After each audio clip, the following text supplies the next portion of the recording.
Here's a number that offends almost everyone who hears it. The average American single-family home, even one with no mortgage at all, quietly costs its owner more than $21,000 a year to keep. Property taxes, insurance, utilities, and the repairs that never stop coming. That's Bankrate's math from 2025 across 49 states. Now here's the number nobody puts next to it. The median asking rent in America's 50 largest metros is about $1,700 a month, $20,000 a year. In other words, the hidden cost of owning the average home is now roughly the entire rent of the average apartment. If you're over 65 and sitting in a paid-off house, you've probably been told two things your whole life. The house is your greatest asset, and renting is throwing money away. In the next 10 minutes, I'm going to show you the honest math behind both claims, what your so-called free house really costs, what the $250,000 locked in its walls could be doing instead, and the three-door decision that settles it. Fair warning, this math has no political party. It offends owners and renters equally. Let's run it. Start with the claim that a paid-off house is free living. Bankrate's 2025 Hidden Costs of Homeownership study added up what owners actually pay beyond any mortgage. The national total? $21,400 a year. The breakdown is worth hearing slowly. Home maintenance, the biggest line, about $8,800 a year, using the standard industry assumption of 2% of the home's value every year, forever. Utilities and energy, about $4,500. Property taxes, about $4,300. Home insurance, about $2,300. Internet and cable, about $1,500. And every large piece of that bill is growing faster than your retirement income. Property taxes on single-family homes are up 27% since 2019. Home insurance premiums are up 24% in just 3 years. And in disaster-prone states, far more. These aren't costs you control. They're set by the county assessor, the insurance market, and the weather. The maintenance line deserves special attention if your house, like most American houses, is older. The median American home is now over 40 years old. Harvard's Joint Center for Housing Studies found that maintenance spending on homes built before 1980 jumped 76% in recent years. An aging house and an aging owner is the most expensive combination in real estate. The house needs more work exactly when you're least able to do it yourself. So what used to be a Saturday and a ladder becomes an invoice. And here's the part that breaks the paid-off assumption entirely. For a growing share of retirees, the house isn't even paid off. Among homeowners 75 and older, the share still carrying a mortgage has nearly tripled since 1998, from 11% to 30%, and their median mortgage debt is about $107,000. For those households, every cost I just listed sits on top of a monthly payment. So that's the first honest number.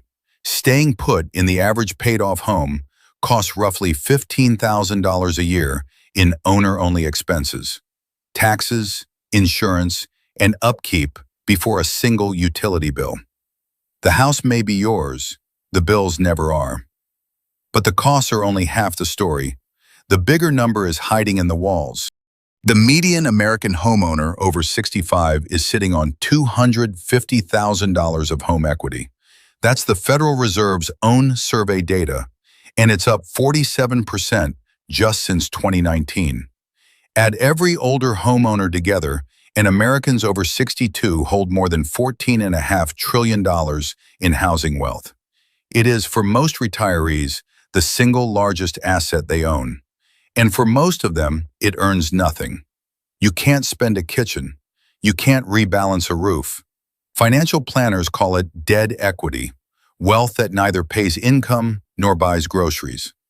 Put that same $250,000 in a conservative portfolio earning 5%, and it produces about $12,500 a year, roughly $1,000 a month, every month, without touching the principal. $1,000 a month. Remember the median rent from the beginning? About $1,700. The equity in the median retiree's home, invested, quietly pays more than half the rent on the median American apartment. That is the math nobody runs, because the house isn't a spreadsheet cell. It's where the kids grew up. I know, we'll get to that. What's remarkable is how many retirees have started running it anyway. Over the past decade, renters 65 and older grew by 2.4 million people. A 30% jump, the fastest growth of any age group in America. None of the 75 largest metro areas saw a decline. Some of that is necessity, and we'll be honest about that too. But a large share is choice. People who did the arithmetic, took the equity, and handed the roof, the taxes, and the insurance market to a landlord. And the timing, for once, favors them. After the rent explosion of 2021 and 2022, national asking rents have now fallen for 35 consecutive months. Rents are down about 4% from their peak, while the cost of owning, taxes, insurance, repairs, keeps climbing. The gap between those two lines is the whole argument. So let's settle it properly. 3 doors, real numbers behind each one. Door 1, stay. You keep the house and you pay the $15,000 a year in owner costs, rising, in exchange for something real. Any appreciation on the home, full control, and zero disruption. On the median home, appreciation at 3% a year is worth roughly $11,000 on paper. Notice the phrase, appreciation is wealth you can't spend without selling, concentrated in a single asset, in a single zip code. It's real, but it pays you nothing this month. Door 1 wins when 3 things are true. Your home is in a low-cost state, you'll stay at least 10 more years, and the house still fits your body. Because the day it needs a stair lift and a new roof in the same year, Door 1 gets expensive fast. Door 2, sell and rent.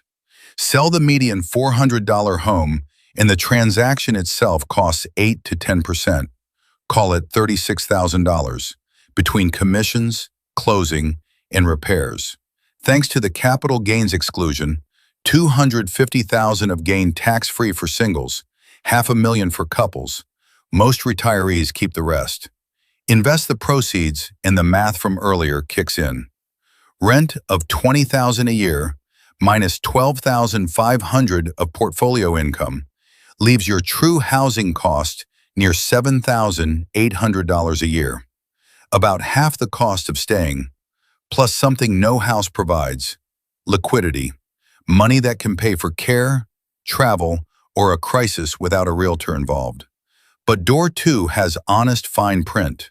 Rent never ends and never fixes itself. Today's falling rents won't fall forever, and over decades, rent tracks inflation. Harvard's data shows more than 40% of renters over 65 are already cost-burdened. Renting works when it's a plan, equity invested, budget set, not when it's a fallback after the money's gone. Door 3, downsize. Sell the big house, buy the small one outright, pocket the difference. It's the compromise everyone loves in theory, and it works. If the numbers survive 3 tests. The new place must be genuinely cheaper, not just smaller. In hot retirement markets, small costs nearly as much as big. The move must clear at least $100,000 after those 8 to 10% selling costs. And the new home must fit you at 85, not just at 68. One story, near care, near people you love. Pass all 3, and Door 3 delivers most of Door 2's cash with Door 1's stability. There is no universally right door, but there is a universally wrong move. Never running the numbers and letting the default decide.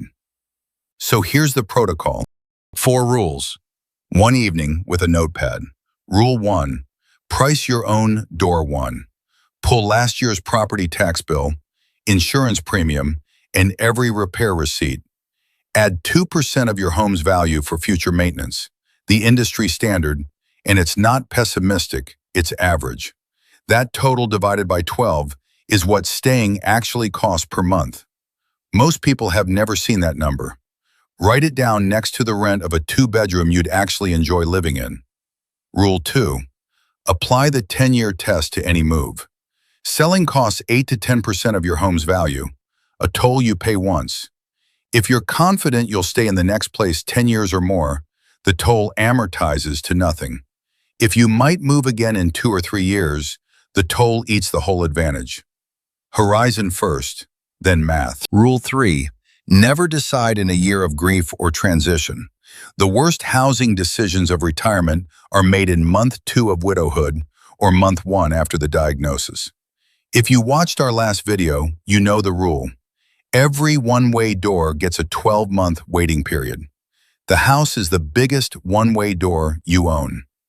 Rule 4. Whichever door you choose it on paper first. If you stay, fund the maintenance line like a bill, and check whether your state freezes or defers property taxes after 65. Most people never ask. If you sell, mind the capital gains exclusion and invest the equity before lifestyle finds it. A named plan is a decision. An unnamed plan is a drift. Because here's the truth under all of it. The house was never the point. The point was always what the house was for: security, family, a place your life happened. The question after 65 is simply whether the same walls are still the cheapest way to buy those things. Sometimes they are. Run the numbers and you'll know in an evening. And if you're within 5 years of retiring, or just did, the next video is for you. The 7 mistakes people make in their final working years that quietly cost 6 figures. Subscribe so you don't miss it.